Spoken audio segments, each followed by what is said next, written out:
En tout cas, en prononçant Père Jonathan, Père Blanc, et je pense que Jean Fontaine était ici tout à l'heure, il a dit Père Blanc aussi. Donc peut-être il est plus blanc que moi, mais... Je ne pense pas que c'est la peau qui compte pourquoi on nous appelle les Pères Blancs. C'est à cause de notre habit qui était blanc en Algérie. Donc je suis du Nigeria. Et je viens d'une famille aussi qui est mixte, chrétien-musulman.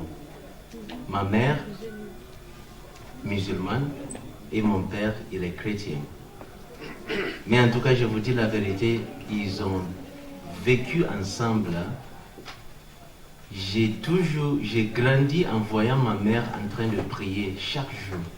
Ces 5 prières, elle faisait ça chaque jour. Et il y a eu des moments où je prenais de l'eau et j'ai versé sur elle, nous les enfants. On jouait, on était des enfants petits. On versait sur elle et puis elle se lève, elle nous poursuit, elle nous frappe un peu et puis elle retourne pour aller continuer à prier. Mon père aussi, il part à l'église, on le suit. Mais en tout cas, je n'ai jamais eu comment on dit, quelque chose. Mais c'est dommage, si on parle de Nigeria, il y a quelqu'un même qui a dit, j'espère que ce n'est pas Boko Haram. Parce qu'il y a l'histoire aussi de Boko Haram que nous connaissons. En tout cas, c'est un mouvement au Nigeria, bon, je peux dire des terroristes, qui veulent gâcher le pays comme ça. Mais Inch'Allah, la religion ne va jamais nous séparer. Et ce n'est même pas la religion qui est la cause, c'est plutôt la politique et un problème économique. Oui, j'aimerais parler du camp de Choucha, surtout les chrétiens et le travail humanitaire en Tunisie. Je ne travaille pas à Choucha seulement. J'ai été nommé pour venir travailler à Sfax et surtout dans l'apostolat de Sfax. Et nous travaillons dans des associations tunisiennes handicapées. Et moi, je travaille dans une association de toxicomanes, de Dr Zahaf. C'est là où je me donne chaque semaine et je donne 3 jours en travaillant là-bas. Mais il y a quelque chose qui m'a beaucoup touché, surtout au camp de Choucha. Lorsque cet événement a commencé, je vous dis la vérité, ce ne sont pas des religions qui ont intervenu premièrement. Ni chrétiens, ni musulmans, ni juifs, judaïsme, ni bahaïsme ou n'importe. En tout cas, aucune religion. Ce sont des personnes touchées par l'humanité qui se sont dépêchées, qui se sont mobilisées, des convois, des associations qui ont fait des convois pour aller à l'aide de toutes ces personnes qui ont vécu le trauma et aussi la souffrance de la guerre et qui sont rentrés dans le pays Tunisie. Et il y a deuxième chose qui m'a beaucoup aussi touché, c'est en tout cas c'est l'hospitalité et le cœur ouvert des Tunisiens pour accueillir ces personnes-là.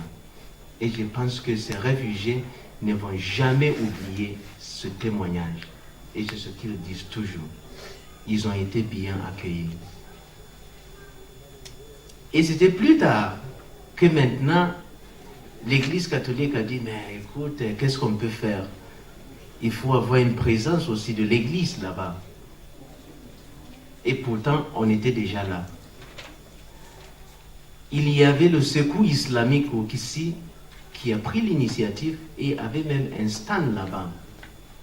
Et il y a eu d'autres, même les protestants aussi, ils sont venus avec le groupe Le Bon Samaritain. Et on faisait le travail ensemble là-bas. Quel genre de travail? C'est un travail d'écoute d'abord, parce que ce sont des personnes qui étaient vraiment traumatisées, qui n'avaient rien et qui avaient besoin de quelqu'un pour les écouter. Mais je vous dis la vérité, écouter aussi, c'est pas si facile. La façon dont je le prononce ici, c'est pas si facile. Surtout si la personne continue à raconter la même chose, la même chose, la même chose. Mais on sent que la personne a besoin d'une libération. intérieur. C'est bien que le camp de Choucha aussi était un camp transitoire. Donc il y avait beaucoup qui sont venus et on les a renvoyés chez eux.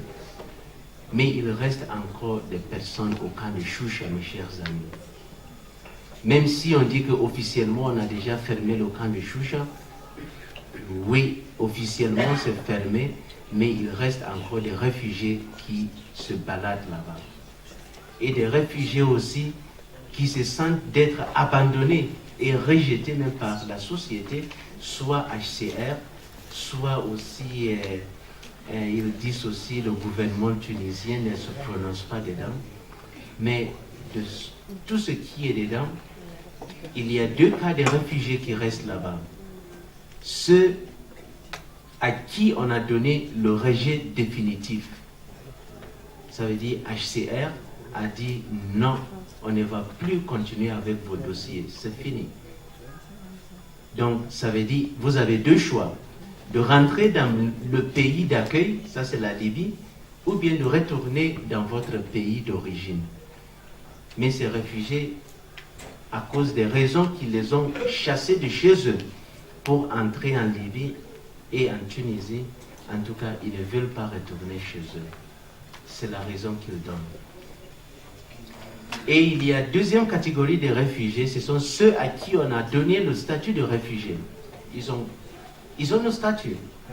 Mais les pays européens qui accueillent ces réfugiés, il n'y a aucun pays maintenant qui est prêt à accueillir ces réfugiés. Donc finalement, ce que HCR a fait avec le gouvernement tunisien, on les a réintégrés à Mednin. Donc c'est là où ils sont. Et ils attendent. Si Dieu écoute leurs prières, un pays s'intéresse à accueillir des réfugiés, on va les réinstaller là-bas. Mes chers amis,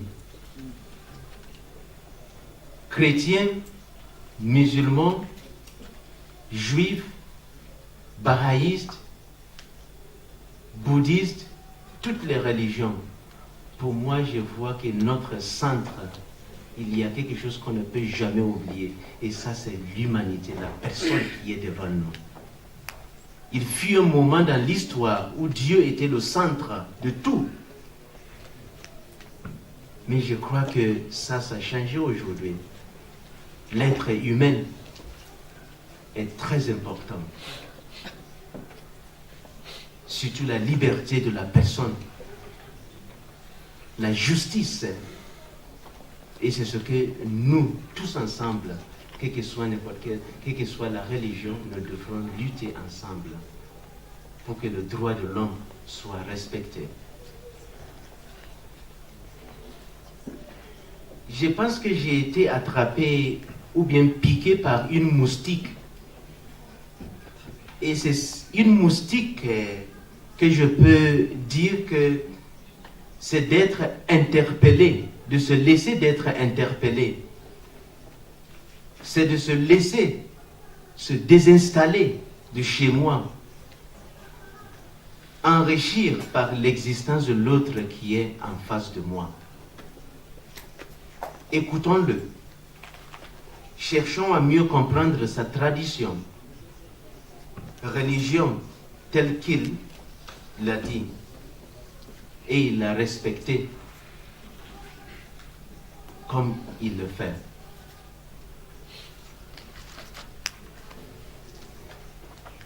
La Tunisie a été toujours un foyer, comme vous avez bien indiqué, pour la coexistence de la pluralité des différentes religions ici en Tunisie. Et pour moi, je trouve que c'est une richesse. C'est une richesse. Je peux dire que l'Église existe ici en Tunisie depuis longtemps, comme Jean Fontaine avait mentionné ici depuis le début. Et avec l'Église, le peuple tunisien a cheminé ensemble. Et jusqu'au moment où il y a des prêtres, aujourd'hui, on dit, le peuple tunisien, ils disent non, mais c'est nous. c'est nous, se retrouvent dedans. Ils disent que c'est notre histoire. C'est notre histoire. Je suis venu juste avant la Révolution et j'ai vécu cette Révolution, et après la Révolution, c'était un moment un peu difficile pour moi, mais je crois que Dieu a fait son travail dedans. Et Dieu existe dans cette histoire de la Révolution, cette histoire tunisienne, cette révolution qui continue toujours. Je ne sais pas quand est-ce qu'il va terminer, mais Dieu est toujours là. Dieu est toujours là. Mon témoignage, c'est plutôt quelque chose de personnel. Ce que moi j'ai vu, ce que moi j'ai touché, ce que moi j'ai fait, ce que moi j'ai vécu. Et je vais vous dire quelque chose. Moi, j'ai senti une faiblesse en moi, une vulnérabilité. Et cette vulnérabilité, c'était la pauvreté. Je ne parle pas de la pauvreté matérielle. C'est plutôt une pauvreté spirituelle. Et dans le sens où il y a des autorités compétentes qui peuvent réagir à travers une situation. Et il y a la personne qui souffre de cette réalité. Et moi, je me retrouve au milieu. Je me retrouve au milieu. J'essaie de plaidoyer en faveur de cette personne souffrante. Mais ça n'aboutit pas toujours à un grand succès. À un grand succès. Mais je crois que nous tous, ensemble, touchés par cette humanité, quelle que soit telle religion que nous avons, la foi que nous avons, je crois que c'est le même Dieu, c'est le même Allah qui nous anime. Et c'est lui encore qui continue à nous accompagner. À Sfax, nous sommes 5. Il y a un qui travaille à l'association de Luten. Il y a un qui travaille à l'association de Al-Mouroua, polyhandicapés. Des gens des personnes qui sont là, qui n'arrivent même pas. Ils ont plusieurs handicapés en eux. Même pour manger, c'est pas facile. On les donne même à manger, tu risques même d'avoir le reste encore sur toi. Mais on le fait. Et c'est par amour. C'est par amour. Il y a un qui travaille au village SOS avec les orphelins. Et ça aussi, la personne, lorsqu'il retourne, souvent, l'expérience qu'il partage, c'est, il dit, j'étais vraiment ému aujourd'hui, émerveillé avec ce que j'ai vécu. Il y a un qui soutient, qui aide au soutien scolaire. Ça veut dire qu'il y a un groupe d'enfants à qui il enseigne l'anglais. Et on reste ensemble, mais c'est plus que l'anglais. Parce qu'il y a des moments qu'ils partent même au marché pour aller apprendre comment prononcer ce légume, comment faire le prof, il devient celui qui vend les légumes, et puis les étudiants maintenant posent la question, comment est-ce que ça c'est combien et ça c'est combien, est-ce que vous pouvez diminuer? Et pour moi je parle, c'est ça. C'est ça qui nous unit ensemble. C'est un des éléments qui nous unit ensemble. Donc l'Église n'a jamais fermé ses yeux dans tout ce que la Tunisie vit depuis le début et ne va jamais fermer les yeux, mais travailler en collaboration avec le peuple tunisien et en les respectant et aussi en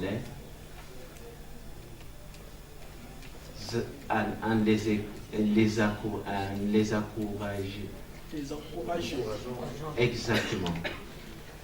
Ouais. Et merci beaucoup. C'est le témoignage de chrétiens et travail humanitaire que moi j'ai à partager avec vous.